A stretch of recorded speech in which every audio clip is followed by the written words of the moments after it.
Hai, ini keresahan saya pribadi di masa kampanye dan pemilu.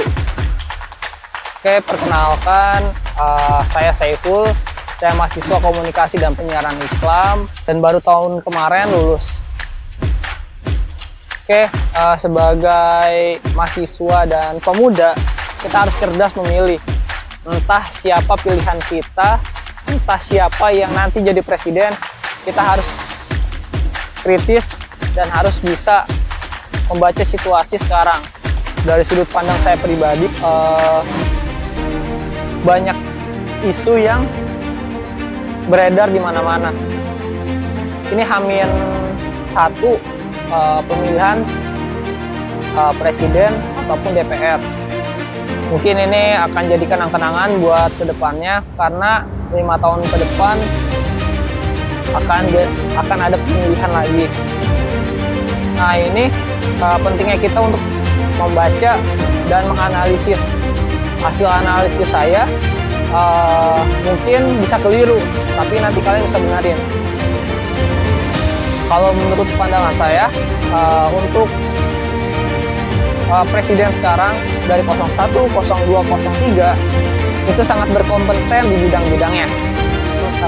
Dan calon presiden sekarang mungkin ada banyak plus minusnya. Nah, tapi kita harus paham, kita tuh sebagai mahasiswa harus buka data, harus berpikir kritis, dan harus bisa membaca situasi dan keadaan sekarang dan kedepannya. Karena Indonesia pada saat ini dipimpin oleh 6 presiden. Dan presiden yang ke-6 ini, Bapak Jokowi, banyak sekali lika-likunya. Kayak kenapa berawal dari Pak Jokowi? Karena pengaruh dari film. Mungkin kalian tahu filmnya apa, nanti ada di link atau enggak nanti akan dikasih tahu di sini filmnya apa. Nah, di film itu dijelasin bahwa Pak Jokowi sudah berhasil membangun sistem dinasti. Sistem dinasti yang dibangun oleh Pak Jokowi ini sangatlah mulus. Kenapa dibilang mulus? Karena nggak semua orang sadar akan sistem yang Pak Jokowi buat. Kalian tahu Ketua MK, saudaranya, terus Wali Kota di Medan, itu menantunya. Mungkin itu udah hal yang lumrah, banyak orang yang tahu.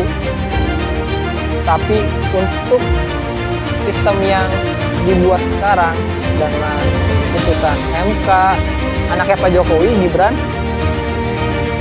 nyalon sebagai wakil presiden dan mendampingi Pak Prabowo sebagai calon presiden, capres dan cawapres. Nah, itu yang jadi permasalahan. Menurut saya, dari capres dan cawapres 02 ini, mungkin buat pendukungnya, mohon maaf, karena saya kurang suka sistem dinasti politik. Karena 02 ini terlalu menganut sistem dinasti politik. Dan mohon maaf Pak Prabowo, karena Bapak sudah beberapa kali nyalon tapi belum bisa untuk menuju sampai ke tahap yang Bapak inginkan. Bapak udah nyalon sebagai calon wakil presiden sekali dan 2 kali, dan tahun ini yang ketiga kalinya nyalon jadi calon presiden. Bapak terlalu ambisius, tapi saya ingin mengucapkan terima kasih bila Bapak terpilih, karena sistem hilirisasi Bapak yang akan jadi penentu untuk Indonesia ke depannya. Jadi teman-teman tuh harus baca sistem hilirisasi itu kayak gimana dan dampaknya untuk negara lain tuh apa. Jadi Amerika Serikat tuh sangat tidak suka dengan sistem hilirisasi. Oke, mungkin kalian perlu baca hilirisasi itu apa. Oke, singkat cerita, karena sistem hilirisasi ini banyak yang suka dengan Bapak dan banyak program-program yang mungkin relevan dengan Indonesia ke depannya. Pasti Bapak menang 1 putaran. Oke, untuk 01, menurut analisis saya, ini sistem politik agama. Kalau yang kedua politik dinasti, yang pertama politik agama. Kenapa bisa bilang politik agama? Karena banyak sekali isu yang bisa kalian baca nanti, itu membawa tentang agama. Salah satu cawapres PKB Caimin yang terlalu gimana ya?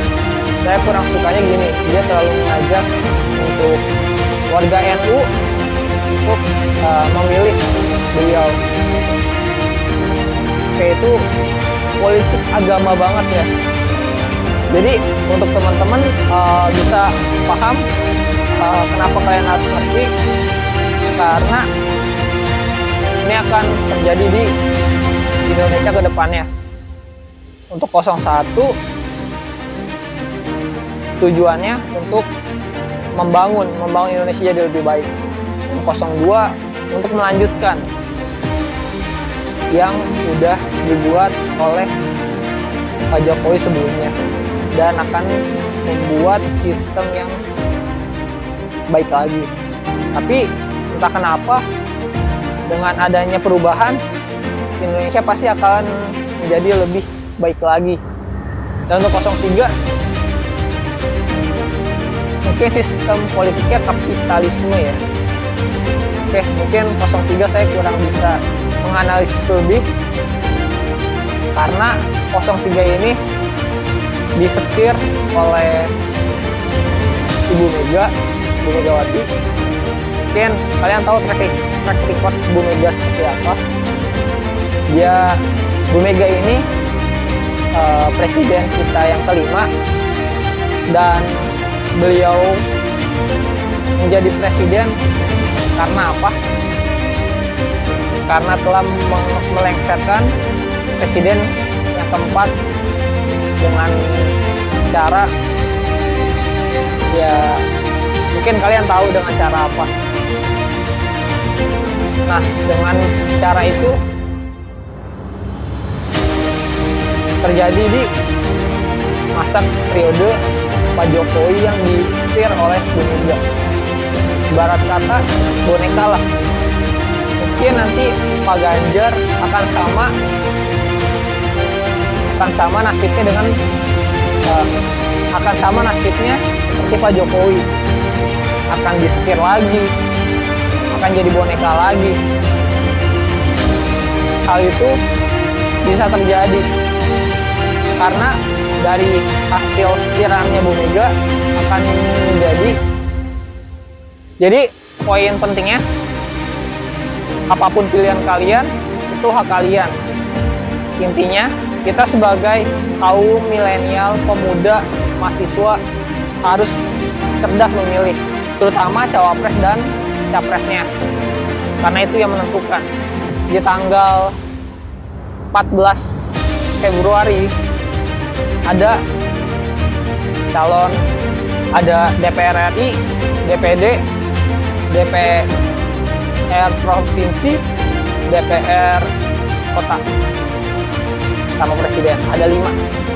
Intinya kita kawal sampai akhir untuk pemilu tahun 2024 ini.